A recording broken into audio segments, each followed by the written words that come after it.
যারা মাঙ্গলিক হয় তাদের বিয়ে কিন্তু বেশ লেট করে হয়, অথবা যখন আমাদের কুষ্টিতে কোনো না কোনো প্রবলেম হয় তখনই কিন্তু বিয়ের যে জায়গাটা সেখানে কিন্তু বাধা সৃষ্টি হয়।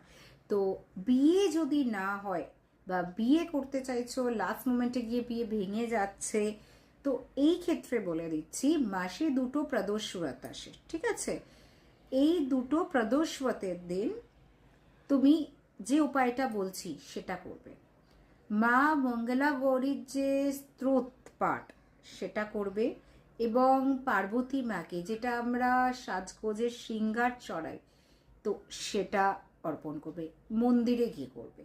ভীষণ ভীষণ ভালো রেজাল্ট পাবে। এর কোনো সাইড এফেক্ট নেই, কোনো নেগেটিভ এফেক্ট নেই। তুমি যদি নাও জানো তোমার বার্থ চার্টে কি সমস্যা আছে যার জন্য বিয়ে হচ্ছে না, তাহলেও তুমি করতে পারো, ভীষণ ভালো রেজাল্ট দেয়।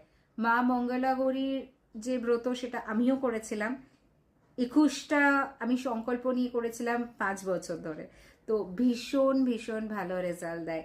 আমি একটা অন্য কারণে করেছিলাম, তো কাইন্ড অফ রিলেশনশিপের জন্য, তো সেটা কোনো অন্যদিন বলবো, বাট করে দেখবে অসম রেজাল্ট পাবে। মানে বিয়ে হবে না হতেই পারে না। এবার বলবে কতদিন করব দিদি? যতদিন না বিয়েটা হয় করবে, খুব ঝটপট বিয়ে হয়ে যাবে। মানে ধরে নাও তুমি স্টার্ট করলে এরমও হতে পারে যে পরের মাসেও কিন্তু তোমার বিয়ে ঠিক হয়ে যেতে পারে।